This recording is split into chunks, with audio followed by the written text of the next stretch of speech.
2011년 사회 전설비기사 124쪽, 그 다음에 전자계산기 일반은 139쪽. 자, 문제 80번. 문제를 통해서 여러 이제 주제가 나오잖아요. 해당되는 문제, 일단 시험으로 문제를 냈다라는 것은 그 내용이 중요하기 때문에 낸 거거든요. 쓸데없는 문제는 안 내요, 절대로. 그렇죠? 대개 보니까 물론 이제 그 자격증에 대한 시험은 문제은행식이기 때문에 과거의 문제들이 많이 나오긴 한데, 요즘에 제가 최근에 느낀 게 뭐냐면 과거의 그 정보처리 기사에서 나오는 전자계산기 구조 과목에서의 문제들이 대부분이에요, 보니까요. 그러니까 새로운 문제를 낸 게 아니고 옛날에 나왔던 문제. 그러니까 이런 것 같은 경우는 현실적인 내용을 반영을 한 거죠. 그래서 문제를 통해서 여러분들, 아, 이게 중요한가 보다. 아, 이게 뭐지? 하고 좀 더 이렇게 정확하게 이해할 수 있게끔. 그러니까 용어만이라도 제대로 정확하게 이해를 하신다면 앞으로 공부할 때 굉장히 수월해요. 그러니까 과학이 발전이 된다는 게 어느 날 갑자기 쓰던 거 싹 없애버리고 새로운 게 싹 이렇게 나타난 게 아니라 야금야금씩 버리면서 나오고 이렇게 발전을 했기 때문에 여러분들이 좀 이렇게 급변하게 느껴지진 않을 거예요. 처음 하는 분들은 야, 이게 되게 빠른 속도로 발전을 하구나라고 느껴지지만 그 분야에 종사하는 사람들은 발전한 감각이 좀 무뎌요. 뭐 별로 뭐 이렇게 뭐 그 대단한 것도 아니네 뭐 이렇게. 근데 이제 처음 보는 사람은 대단해 보인단 말이에요. 자, 16진수의 값 16진수래요. 자, 여기서 제일 중요한 거는 뭐냐면 메모리는 아까도 얘기했지만 이 메모리는 아직까지는 우리는 뭐냐 메모리를 뭐라고 하냐면 바이트 머신이라고 그래요. 바이트 머신이다. 그런 얘기예요. M-A-C-H-I-N-E. 즉 바이트 단위로 일을 처리한다 그런 얘기죠. 머신. 바이트 머신이다 그래요. 바이트 머신. 메모리는 바이트 머신이에요. 이 말은 뭐냐? 주소가 바이트 단위로 부여되어 있다 그런 얘기예요. 그러니까 메모리는 8평짜리 아파트 단지예요. 이해돼요? 8평짜리 8비트. 한 바이트가 8비트잖아요. 그죠? 그러니까 8비트 단위로 물리적인 공간에 하나의 주소가 부여가 돼 있어요. 방 하나가 8비트, 한 바이트. 그 한 바이트짜리 방 가지고 할 수 있는 게 뭐예요? 한 바이트는 한 글자씩 들어간다. 이렇게 생각하시면 되죠. 그죠? 네. 그 다음에 16진수로 얘기하면 두 자리 숫자가 들어간다. 그런 얘기죠? 한 바이트에 들어갈 수 있는 양이 한 문자. 이해돼요? 16진수로는 두 자리 숫자. 이해돼요? 2진수로는 8자리 숫자. 2진수는 8비트. 그래서 8비트라고 그러는 거예요. 자, 그래서 16진수이기 때문에 이 16진수라고 하면 이렇게 두 자리가 한 바이트씩 차지하죠? 이렇게 한 바이트씩 차지해요. 이해돼요? 그렇죠? 네. 기억장치에 저장하려고 한다. 리틀 엔디안. 작은, 그러니까 가중치가 작은 게 먼저 온다 그런 얘기예요. 가중치가 작은 게, 그러니까 주소로 따지면은 좌측에 있는 주소가 앞에 있는 주소잖아요. 근데 숫자는 작은 가중치가 뒤에 오잖아요. 그죠? 그러니까 이렇게 쓴 거는 우리가 필기상 글쎄요, 누가 뭐 저렇게 정의를 했는지 모르겠지만 필기상 이렇게 우리는 필기 이렇게 하잖아요. 그죠? 원래 숫자는 작은 숫자부터 먼저 써야 되는 게 정상이잖아요. 그렇다고 숫자 쓸 때 이렇게 쓰는 사람은 좀 드물죠? 그죠? 앞에서부터 쓰지 뒤에부터 쓰지 않는단 말이야. 그죠? 네. 그러니까 숫자의 정의는 바로 앞에가 가중치가 커요. 그리고 뒤에가 가중치가 작잖아. 근데 사람의 이름을 보면은 앞에가 크고 뒤에가 작아요. 근데 이제 그 미국 사람이나 이런 사람들 이제 성이 뒤에 오는 이유가 뒤쪽에 오는 걸 좀 큰 걸로 생각을 해요. 그죠? 그러니까 미국에 주소 쓸 때 어떻게 써요? 작은 것부터 쓰죠. 작은 것부터 써나가잖아요. 그죠? 맨 마지막에 뭐 뉴욕 뭐 이런 식으로. 그죠? 근데 우리는 거꾸로 쓰잖아요. 큰 거 앞부터 앞에 오죠. 서울특별시, 강남구 이런 식으로. 그죠? 근데 그게 이제 문화적인 차이인 것 같아요. 그게 이제 소위 말하는 리틀엔디안이냐, 빅엔디안이냐 그런 개념으로 우리가 생각할 수 있는 거예요. 이해돼요? 거꾸로 쓰느냐, 바로 쓰느냐 그런 개념이에요. 이해했습니까? 그렇다고 이름을 쓴다고 해서 이재환 그러면 이거를 미국식으로 쓰면은 환재희 이렇게 쓰지는 않잖아요. 그죠? 재환이지. 그러니까 쪼갤 수 있는 거를 무조건 다 쪼개는 게 아니라 이거야. 그러니까 가장 쪼개는 기본 단위가 있어요. 그게 뭐야? 바이트다 이거야. 바이트 단위로 쪼개. 이거를 이렇게 하나씩 하는 게 아니라 두 자리 숫자 단위로 역순으로 들어간다 그런 얘기예요. 이해하셔요? 그러니까 이게 제일 중요한 말이에요. 바이트 단위로 역순. 바이트 크기로 잘라서 역순. 이해하세요? 네. 자, 그러면 이렇게 자, 두 가지가 있어요. 빅엔디안이 있고 리틀엔디안이 있다. 여기 제일 중요한 말이 이게 바이트 단위의 정수, 바이트 단위. 이 말이 중요한 거예요. 물론 이것도 중요하죠. 정상적인 순서냐, 역순이냐. 그러니까 기준이 되는 크기는 바이트의 크기라는 거. 바이트 크기로 우리가 기억되어진다 그러니. 그러니까 만약에 코리아다. 그러면 코리아라고 하는 글자였다면, 만약에 코리아라는 글자였다면 어떻게 들어갈까요? 이렇게 A, E, R, O, K 이렇게 들어간다 이거죠. 이해되시죠? 글자는 글자 하나씩. 두 글자가 아니라 한 글자씩.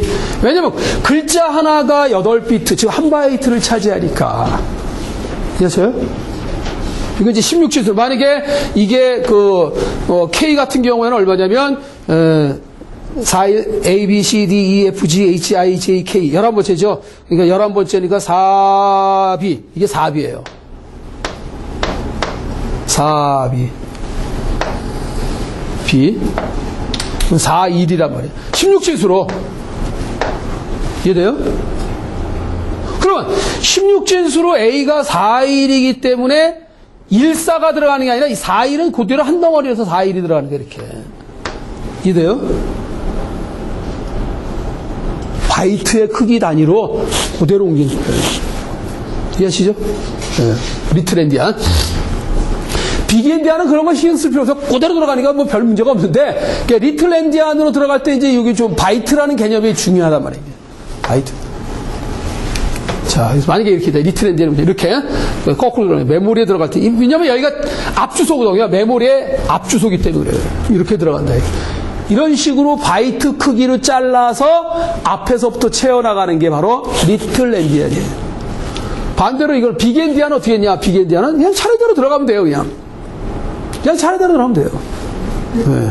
뭐 굳이 바이트 단위로 쪼개지 않아도 그냥 다 들어가는 거 마찬가지예요. 이해되시죠? 그대로 들어가는 거니까. 정상적인 수로. 차곡차곡 채워나가는 거다, 이거죠. 근데 이제 리틀엔디안일 때 조심해야 되는 게 그 바이트의 크기 단위로 역순이라는 게 가장 중요합니다. 자, 이것도 시언어로 짜본 건데요. 시언어로 실제로 짜보면 이렇게 해서 메모리 안에 들어있는 게 이렇게 메모리에 들어갈 때 여러분이 외부에서 이렇게 좋지만 메모리에 이렇게 들어간단 말이에요. 이렇게 실제로 여러분이 집에서 쓰는 PC는 리틀엔디안으로 운영을 해요. 그리고 이제 시간적인 여유가 좀 컴퓨터 앞이라면 다 해볼 수 있는, 간단하게도 해볼 수 있지만은, 여기서는 또 컴퓨터가 없는 그런 탓에 그냥 이렇게 프로그램만 제가 한번 보여드린 거고요. 자, 어쨌든 정답은 세 번째가 되겠네요. 그죠? 네. 자, 리틀엔디안. 굉장히, 지금 요즘에 나오는 CPU들은 두 가지가 다 돼요. 보통 IBM 계열이 빅엔디안으로 들어가고요. 여러분이 지금 쓰고 있는 PC 레벨은 대부분이 리틀엔디안으로 들어가는데, 이제 그 스마트폰이나 이런 데 들어가는 CPU는 두 가지가 다 이렇게 혼용이 되게 옵션으로 네가 원하는 대로 운영해라 그런 얘기예요. 네, 그렇게 해서 운영을 합니다. 자, 어느 게 더 좋다 나쁘다는 없어요. 자, DMA 직접 메모리에 접근하는 방법인데 일단 DMA라는 용어가 나오면 사이클 스틸링이다.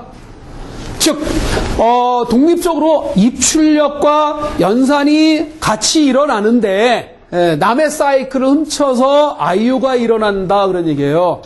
그런 개념으로 운영하는 게 사이클 스틸링이다 그러지. 사이클 훔쳤다 이거죠. 그러니까 눈치 보고 들어가는 거예요. 그러니까 DMA가 CPU가 연산을 하고 있는 과정에 눈치를 보고 IO가 일어납니다. 그렇죠? 네, 눈치껏 들어가는 겁니다. 눈치 안 보고 들어가는 건 채널이에요. 채널. 완전한 독립적으로 IO가 일어나는 방법은 채널에 의한 IO고요. DMA는 CPU와 관계없이 독립으로 들어가긴 하는데 CPU의 눈치를 보고 들어갑니다. 사이클 스틸링이에요. 그 다음에 우리가 흔히 얘기하는 인터럽트에 의한 IO나 프로그램에 의한 IO는 말 그대로 CPU에 의해서 IO가 일어나는 거예요. 원래 CPU는 우리가 생각해 본연의 일이 뭐예요? 연산이잖아요. 그러니까 연산만 하는 게 아니라 IO도 해요. 입출력도. 이해하시죠? 네, 그렇게 여러분들이 받아주시죠. 사이클 스트링이 되겠죠. 80. 두 개의 레지스터의 10진수, 하나는 1이고요, 그냥. 하나는 1이고, 하나는 마이너스 1이에요.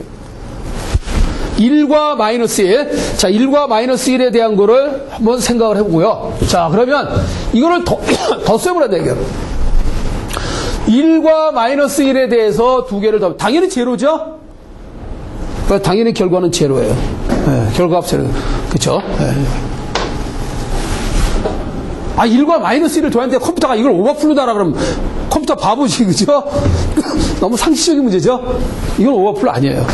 왜 이거 문제를 냈냐면, 사람들이 착각을 하는 것 중에 하나가, 최종적으로 물리적인 방에 의해서 두 개를 자료를 계산하다 캐리가 발생을 하면 그게 오버플로인 줄 아는 분들이 너무 많아요. 캐리가 올라간 거는 캐리일 뿐이에요. 오버플로하고 아무 관계가 없어요. 이해하셔요? 그냥 캐리예요. 이해됩니까? 오버플로에 대한 조건은 그렇게 따지는 게 아니다라는 얘기예요.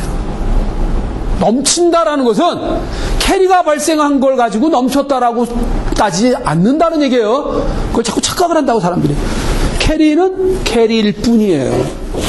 캐리의 용도는 다른 데 써먹어요, 사실은요. 오버플로 체킹은 캐리하고 관계가 없습니다. 자, 오버플로는 어디서 생기는 거냐면 이렇게 생겨요. 컴퓨터가 그렇게 구조를 만들어놨기 때문에 그래요. 뭔지는 모르지만 어떤 자료와 어떤 자료를 더하잖아요. 그래서 결과가 들어갈 방이 요만큼입니다. 그러면 여기서 생긴 요 내용이 이게 캐리거든요. 그죠? 하나 더 삐져나가면 캐리란 말이에요, 이게. 그러니까 이거는 캐리일 뿐이지 오버플로하고는 아무 관계가 없어요. 오버플로는 뭐 갖고 따지냐면 이거 같아요. 요거하고 요거 갖고 따져요. 요 세 개 갖고 따지는 거예요. 이게 뭐예요? 부호 자리잖아요. 부호 갖고 따지요. 부호. 이래요? 오버플로 조건이 뭐다? 그냥 간단하게 얘기하세요. 같은 부호끼리 더하면 결과도 같은 부호여야 되겠죠? 양수끼리 더하면 결과가 양수인 건 당연한 거 아니에요. 그죠? 음수끼리 더했을 때도 음수가 돼야 되죠? 근데 그게 결과가 뒤집어지면 오버플로예요. 뒤집어지는 증상이. 양수에다 양수해야 되는데 양수를 더했는데 왜 음수가 되냐고 돌아버린 거예요.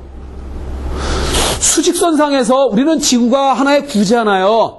제가 보기에는 숫자도 하나의 구입니다. 그 범주 내에서만 계속 돌아요, 무한히. 우리 지구는 태양을 중심으로 해서 계속 거기만 돌아요. 그죠? 벗어나질 않단 말이야. 좀 더 멀리 도는 것도 있겠지. 목성이나 토성이나 천왕성, 명왕성 이거는 더 멀리 돈단 말이에요. 범위가 넓을 뿐이지 항상 뭐예요? 돈다 이거예요. 그런 것 같아요, 우주. 계속 무한히 규칙적인 반복을 하고 있지 않나라는 생각이에요. 이 자연의 이치가.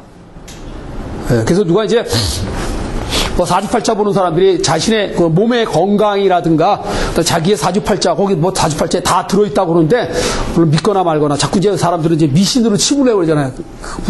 말도 안 되는 소리 한다고.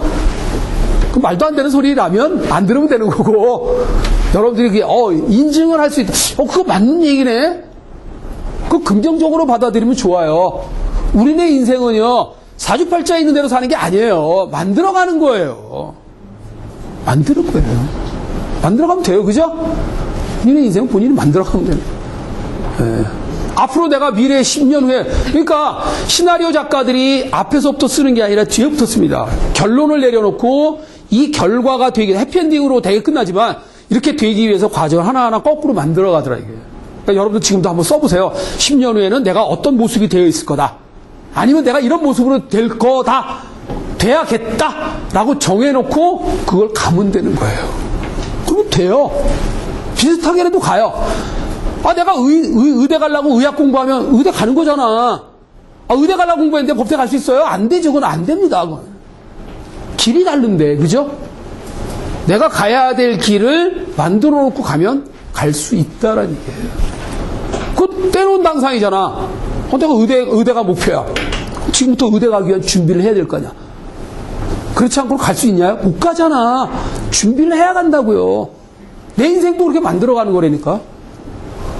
돈 많이 번다고 그러니까 이제 다들 이제 의대 가고 법대 가고 이러는데.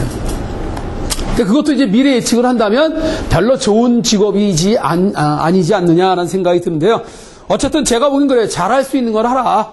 돈도 벌고 또 잘하니까 재미도 있고, 그죠?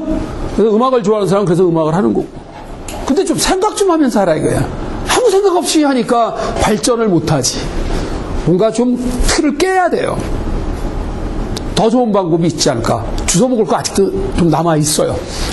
우리가 살고 있는 지구에 아직 누군가가 여러분들 선배나 선지자들이 많이 다 찾아냈다고 하지만 찾아낸 것들 중에 더 개선할 수 있는, 그게 이제 대학원에서 논문이잖아요. 그죠?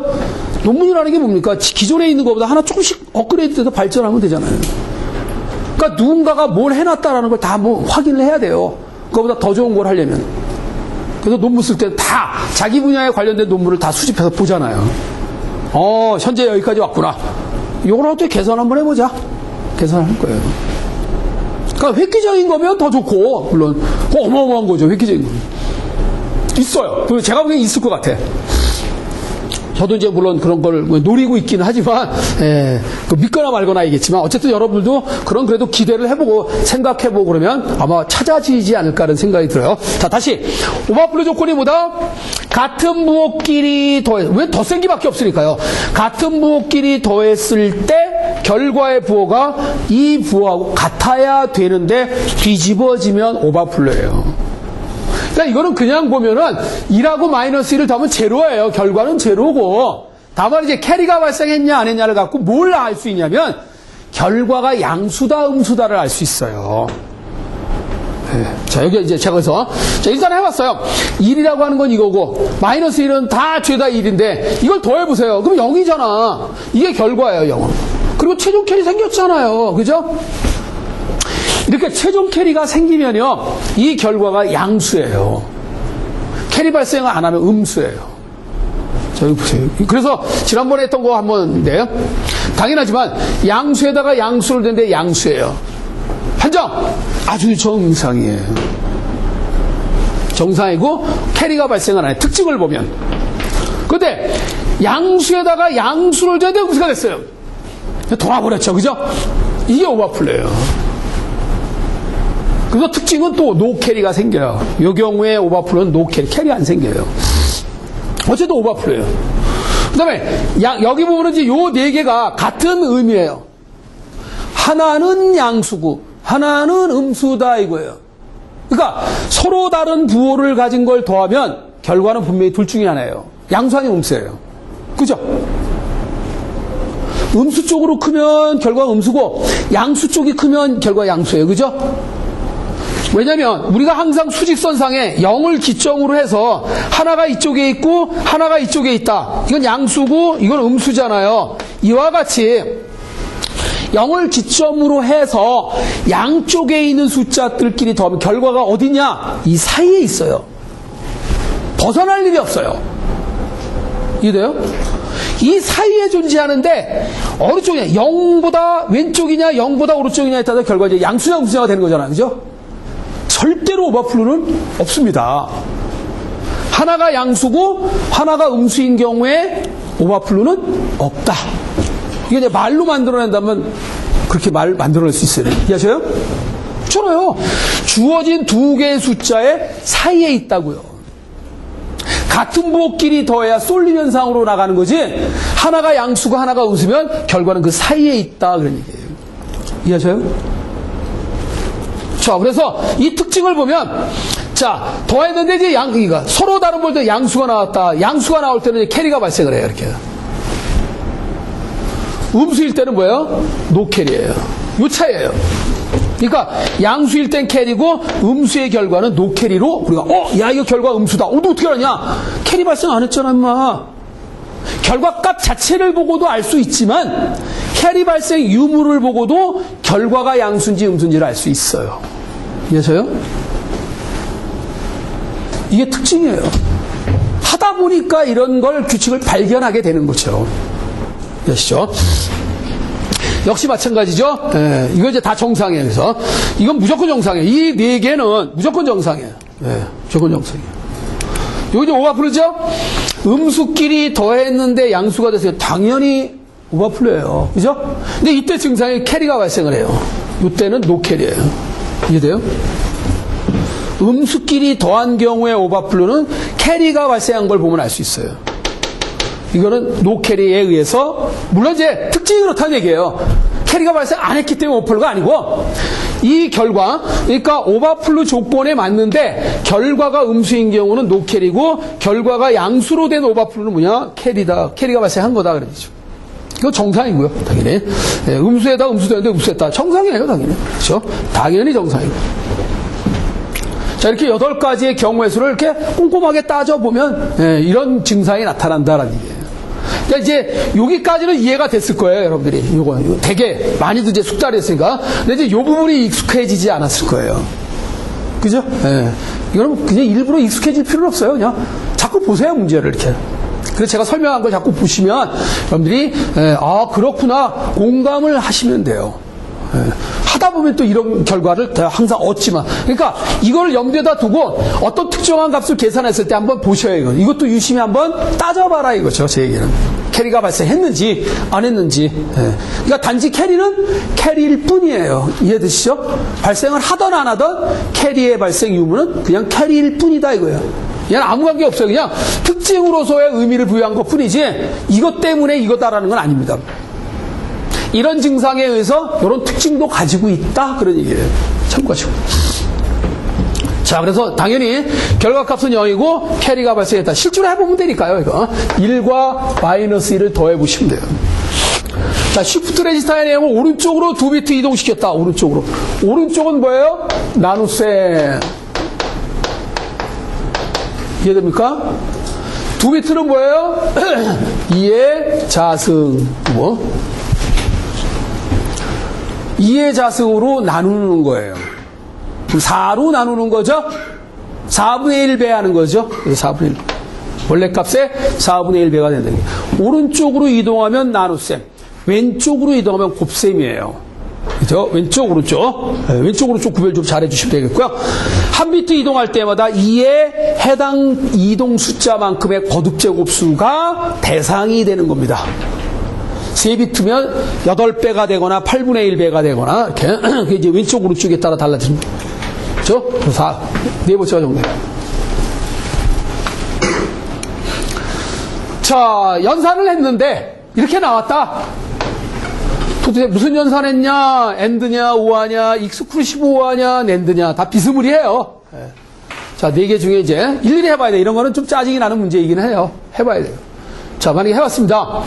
이 2개의 자료를 낸드 연산을 했더니 이렇게 나왔다. 이게 이제 주어진 문제의 답이에요. 그러니까. 낸드 연산한 결과구나. 이거를 익스클루시브 오화를 하면 이렇게 나옵니다. 익스클루시브 오화가 뭐죠? 같으면 0, 다르면 1이죠? 자, 다르니까 1, 같으니까 0, 같으니까 0, 같으니까 0, 다르니까 1, 같으니까 0, 다르니까 1, 다르니까 이렇게 나온 거는 익스클루시브 오화에 의한 결과예요. AND는 둘 다 1이어야만 1입니다. 둘 다 여기 경우죠. 예. 여기만 1이죠. 나머지는 다 0이고.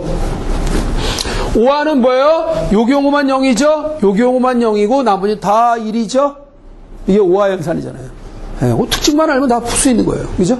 예. 이 논리 연산에 대해서 정확하게 알고 있으라 그런 얘기죠. 그래서 낸드 연산이 됐고요. 예. 이런 결과가 나왔다. 문제를 잘 알겠죠. 아니면 앞에서부터 하나씩 해봐도 돼요, 그냥. 자, 다시 말하면, 0에다가 2를 AND 하면 0이죠. 예, 근데 1이니까 이건 아니고, 그죠? 이렇게 하나씩 나가리 시키면 되는 거예요, 이렇게. 그죠? 경합을 벌이다가, 그 다음 두 번째 거 해보고, 두 번째 것도 경합 벌이다가 또 세 번째 거 해보면 돼요. 한 번에 다 해도 되지만, 짜증나니까 한 비트씩 하나씩 해보세요. 그죠? 예, 하나씩. 예. 자, 다음 지문이 뭐냐? 무료 버전. 서버급 운영체제인데, 무료 버전이에요. 소스 공개돼요. 리눅스죠? 나머지 돈 주고 사야 돼요. 그죠? 운영체제를 돈 주고 안 사는 게 어딨어요, 다. 나머지 대개 다 운영체제는 돈 주고, 그거 갖고 먹고 사는 건데. 아, 마이크로소프트사가 돈 번 것도 다 운영체제 아니에요? 이제 계속 버전업 시키잖아요, 그죠? 예. 그러다가 이제 요즘에 마이크로소프트사도 이제 뭐냐, 위기의식을 느꼈는지 이제 보안 쪽의 솔루션을 강화를 많이 하는 것 같아요, 보안. 보안 쪽의 문제가 대한민국이 가장 보안에 대해서 테스트 해볼 수 있는 아주 좋은 나라라고 합니다. IT 강국이니까 다 찌르고 들어오려고 그러잖아요. 그래서 지금 보안업체들이 과거에는 몇 개 안 들어왔다가 최근에 전 세계적으로 유명한 보안업체들이 다 대한민국에 들어와 있어요. 아주 훌륭한 테스트 장소입니다, 대한민국. 그죠? 그러니까 잘 만들어 놓고 이거 봐라, 우리는 안 뚫리지 않냐. 일단 검증이 되면 산단 말이에요. 대표적으로 IBM도 지금 뭐 매출액이 올라가는 게 IBM에서는 원래 걔네들 컴퓨터 팔아먹는 회사잖아요. 그런데 이제 보안 쪽의 매출액이 장난이 아니에요. IBM이. 걔네들은 이제 슈퍼컴퓨터나 이런 데 많이 팔아요. 특히 그 RS6000이라고 하는 모델이 IBM에서 만든 건데 이 대단한 모델이죠. 모델이. 이 모델이 바로 제가 설명 슈퍼스칼라 구조 CPU 구조예요. CPU가 몇만 개 들어가 있고 또 파이프라인 처리도 엄청나게 잘 하고. 그러니까 아주 강력할 수밖에 없죠.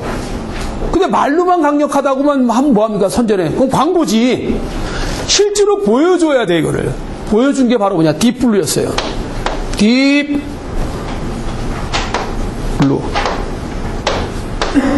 뭐냐면 이 딥블루가 바로 이제 그 러시아의 천재라는 한 분이 누구냐? 게리 카스카로프라고 하는 사람이 있어요. 이 천재입니다.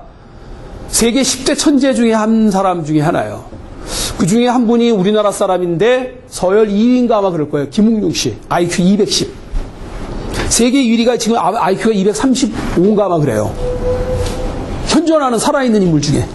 그 김웅룡 씨는 210이었고 지금은 210이 아니고 그냥 평범한 50대에 이제 대학 교수 지금 하고 있는데 정말 세상에 놀랄 정도로 그냥 몇 개 국어를 하고 조그만 게 그냥 미분 적분도 풀고 대단하죠. 그래서 천재가 계속 천재로 남을 줄 알았는데 그건 아니었고요. 그 다음에 이제 또 하나 또 21세기에 발명왕이라고 하는 그 레이 커즈와일 같은 경우는 IQ가 165. 어쨌든 165, 180, 190, 200, 이 김웅룡 씨 같은 210. 그러니까 그 러시아의 체스를 18년 동안에 한 번도 안 깨진 뭐 아주 신동 소리 들어가면서 체스를 굉장히 기가 막히게 많이 잘 둔 사람이에요. 그 빌 게이츠가 그 친구하고 뒀다가 7수 만에 그냥 완전히 쳤잖아요. 그냥. 단 7수 만에 그냥. 그렇게 잘 두는 체스를. 어마어마. 천재입니다, 여러분. IQ가 아마 180 정도 되나 뭐 그래요. 그리고 이제 러시아의 대통령 선거에도 나왔던 친구예요. 뭐 이제 걔네들은 정치하는 사람들은 천재적인 머리하고 관계없어요. 그죠? 그죠?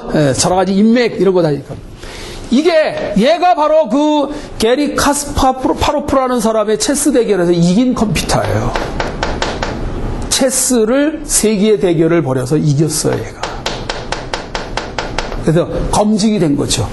이야, 저렇게 훌륭한 18년 동안 깨져본 적이 없는 체스의 대가를 이겼다고요, 컴퓨터가. 그래서 그 당해년도에 화성 탐사선이 뜨면서 바로 미국 정부에서 이 컴퓨터를 바로 화성 탐사선에 바로 컴퓨터로 책정이 된 거예요. 정부에서까지 사준 거예요. 검증이 됐기 때문에. 전 세계 60만 대 이상을 팔았대요. PC 몇 억 대 파는 것보다 슈퍼컴퓨터 몇만 대 파는 게 훨씬 더 매출액이 커요. 이해하셔요? 우리가 컴퓨터를 팔을 때는 항상 뭘 받아요? 메인터넌스, 유지보수비를 받아요. 한번 팔고 땡이 아니에요. 유지보습이 다 들어가요. 이해돼요? 네. 자, 그게 이제 리눅스는 이제 그래서 공짜로 이 열받아가지고 유닉스에 버금가는 그런 기능을 가지면서 무료로 제공해주는 버전이 리눅스였습니다. 네, 참고하시기 바라고요. 자, 그거 물어본 거예요. 인베디드, 말하는 뭐 끼어들죠. 뭔가 틈새를 끼어든다라는 거죠. 그러니까 기존의 기능에다가 기능을 더 추가할 수 있다라는 얘기예요. 인베디드. 요즘 이 분야가 많이들 활성화가 되고 있는 그런 상황이긴 한데, 아직까지 이걸 공부한다라는 게 너무 어려움을 느껴요. 왜냐면 이거는 하려면 어셈블리를 해야 됩니다.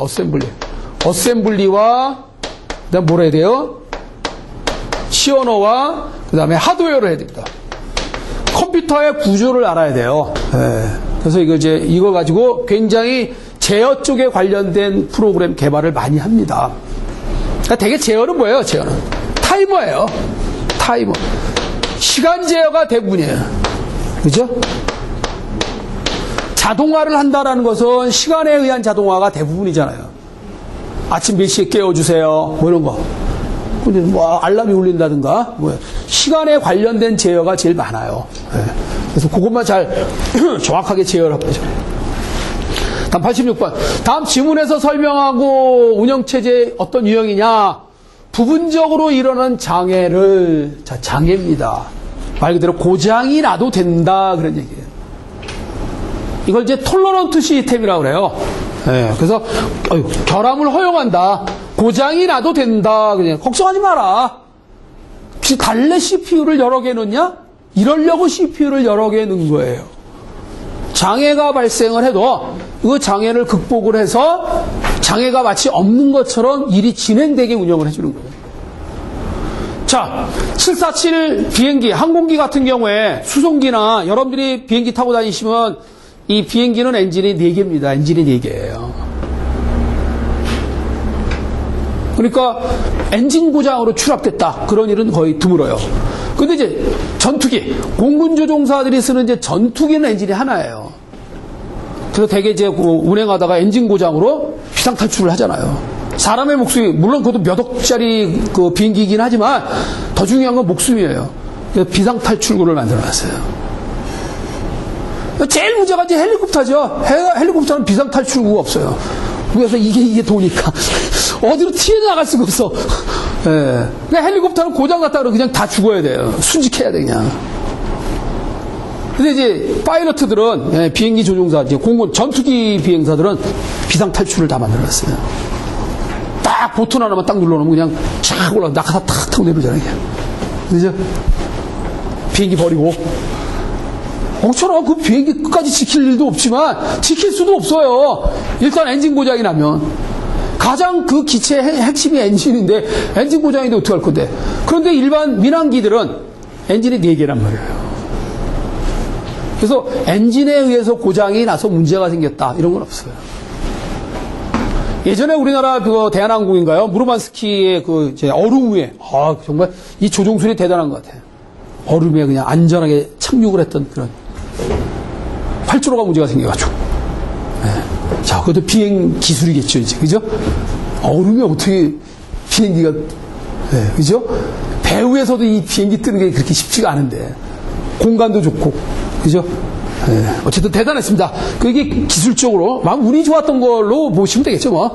어쨌든 컴퓨터도 마찬가지예요. 이렇게 장애가 일어난다 하더라도 즉시 찾아내서 순간적으로 복구를 해요. 그죠? 네. 그러니까 여러분들이 2가지 방법이 있어요. 버스 보면은요, 승용차도 마찬가지네. 타이어 하나씩 달고 다니죠. 왜 달고 다녀요? 빵꾸 날까봐. 그럼 바로 수리해서 쓸 수 있잖아요. 그 스페어 타이어 안 달고 다니면 어떻게 됩니까? 빵꾸 나면. 이거 참 오도가도 못하죠? 그 스페어 타이어. 근데 요즘은 자동차가 너무 좋아가지고 빵꾸 날 일이 없으니까 그 괜히 무거운 거 들고 다니기 귀찮으니까 이제 안 들고 다니는 사람들 많아요. 그 다음에 버스 바퀴가 몇 개예요? 2개로 돼 있죠. 하나로 되어 있는 바퀴가 아니라 2개로 돼 있어요. 왜냐하면 빵꾸 날 확률이 2개짜리가 굴러가는 것보다 하나로 만드는 거하고 어느 게 더 확률이 더 빵꾸 날 확률이 크냐면 하나짜리가 빵꾸 날 확률이 크죠. 꼭 주저앉아야 되잖아요. 그러니까 두 개로 되어 있기 때문에 두 개가 같이 동시에 빵꾸가 하나에 주저앉아요. 둘 중에 하나만 살아있으면 다 돌아갑니다. 둘 다 동시에 빵꾸가 하나에 문제가 생긴다. 이런 경우란 말이에요. 그죠? 그러니까 듀얼 시스템이냐, 듀플렉스 시스템이냐, 이렇게. 어쨌든, CPU를 여러 개 둔 거는 목적이 장애가 발생을 했을 때 그거에 의해서 복구할 수 있게 운영하는 방법도 있고요. 아예 신뢰도를 높이기 위해서 두 대가 돌아가, 그냥 같이 돌아가는 거야. 이해됩니까? 네, 그래서 중간에 같이 문제점이 생기면 서로 이제 주거니 받거니 하면서 야, 이거 조금 전에 계산한 건 문제가 있는 것 같다. 다시 한번 하자. 이렇게. 네, 그리고 복구해 줄 수 있는 능력을 갖고 있어요. 그게 장애 허용 시스템, 결함 허용 시스템이라고 얘기를 해요. 톨러런트 시스템이다라는 얘기죠. 이게 참 재밌는 용어예요. 참고하시기 바라고요. 그래서 여러분들이 컴퓨터는 가격이 비쌀수록 다 이런 시스템으로 만들어놨기 때문에 걱정 안 하고 쓰셔도 된다. 그런 얘기예요. 그렇죠? 요즘 복구 시스템이 잘 되어 있어요. 그렇죠? 자, 그 다음에 다음 질문. 이거 자주 나오는 문제 같아요. 상하관계나 동종관계로 구분할 수 있는 프로그램들 사이에서 매개 역할을 한다. 이게. 그러니까 중간 관리자, 중간 역할을 한다. 그런 얘기예요. 그 영어로 중간이 미들이잖아. 그죠? 미들. 그렇죠? 미들웨어예요. 중간적인 역할을 담당해준다. 이게. 그러니까 인터페이스 역할을 해주는 운영체제다라고 보면 돼요. 그러니까 운영체제 중간에 위치해서 그런 역할을 한다는 얘기죠. 그래서 미들웨어도 요즘에 개발을 많이 하고 있습니다. 예, 잘 돌아가게. 예, 어떤 경우에 상황이라 하더라도 잘 돌아갈 수 있게끔 역할 담당하는 게 미들웨어다. 자, 매개 역할과 일련의 중간 계층 프로그램 되겠죠. 예, 참고하시고 미들웨어. 많이 나왔어요, 이거. 뒤로 아마 계속 나올 거예요. 자, 마이크로 프로세서. CPU죠. 버스가 세 가지가 있어요. 이 CPU에 뻗어 있는 그 핀이 세 가지인데, 여기에, 이렇게. CPU에 붙어 있는 핀들이 이렇게 세 가지. 노란 핀이 있고, 파란 핀이 있고, 빨간 핀이 있는데요. 자, 잘 보면 구별이 좀 돼야 될 게지만, 이 파란 핀은 양방향이네요. 그죠? 양방향. 얘는 단방향이죠? 한쪽 방향밖에 없잖아요. 그래서 이 어드레스, 주소에 관련된 버스는 당연히 단방향이에요. 주소는 해당되는 집의 주소만 알려만 주면 되잖아요. 그죠? 그 다음에 제어도 해당되는 것에 대한 제어만 주면 되니까. 그래서 얘하고 얘는 단방향인 반면에 데이터는 당연히 들어가기도 하고 나오기도 해야 되잖아요. 양방향 버스예요. 그것만 좀 구별해서 이해하시기 바라고요. 데이터 버스는 양방향 버스다. 주소와 제어는 단방향 버스다라는 거죠. 그렇죠? 자, 그래서 어쨌든 주소는 용량과 관계가 있는 거고요. 그 다음에 데이터는 한 번, CPU가 한 번에 처리할 수 있는 크기를 뭐라고 했죠? 워드라고 그랬죠. 워드의 크기와 관련이 있어요. 그 다음에 제어 버스는 그냥 각계전투예요. 각각의 핀들에 대한 기능들을 역할 담당을 하기 위한 핀들이에요. 나와! 들어가! 그러니까 나오라고 하는 신호를 주는 핀, 들어가라고 하는 신호를 주는 핀, 이건 제어 핀이에요. 그죠? 우리가 누구네 집에다가 100이라는 자료를 넣을 건지 나올 건지를 알려주는 게 제어 핀이에요. 들어갈 건지 나올 건지를 알려주는 역할을 하기 위한 핀이 제어 핀이에요. 이해하셔요? 네. 뭐 막아버리, 야! 기능 발휘하지 마. 죽어! 보이는 거. 이런 기능에 의한 핀이 컨트롤 버스, 제어 신호다. 그런 얘기예요. 핀의 종류 이렇게 세 가지가 있고, 세 가지 중에 데이터 버스는 양방향이다라는 거 참고를 하시라는 얘기죠. 그래서, 세 가지가 요거네요. 주소와 제어와 데이터. 뭐 영어로 돼 있지만 주소는 어드레스 버스, 데이터 버스, 컨트롤 버스 이렇게 세 가지 종류의 버스가 있다. 공유. 이 컴퓨터 안에서는 버스에 의해서 이동을 합니다. 전용 회선이 아니에요. 왜요? 메모리 용량이 워낙 크기 때문에 용량이 큰 곳에 전용 회선을 준다는 것은 너무 선의 수가 많이 필요해요. 그러니까 선의 수를 좀 느리더라도 원래 내부가 빠르니까 버스를 이용해도 우리 사용자 입장에서는 느리지 않게 느껴진다 이거죠. 그냥. 주소 지정 방식 중에 명령어 내 오퍼런드 필드의 내용이 데이터 유효 주소가 되는 건 그 자체가, 그러니까 명령어 속에 들어있는 주소가 실제 찾아가기 위한 주소예요. 직접 주소지 뭐. 아주 문제 쉬운 거죠. 그죠? 직접이라는 것은 그 주소 자체로 자료를 찾아갈 수 있게 만든 주소를 유효 주소라고 하는데요. 한 번만에 찾아갈 수 있는 유효 주소를 뭐라고 그래요? 직접 주소예요. 두 번만에 자료를 찾아가기 위해서 만들어진 유효 주소는 뭐예요? 간접 주소라고 그래요. 나머지 이제 계산에 의한 주소, 뭐 레지스타를 참조한다든가, 인덱스 레지스타를 참조한다든가, 프로그램 카운터 레지스타를 참조한다든가 이런 계산에 의한 주소다.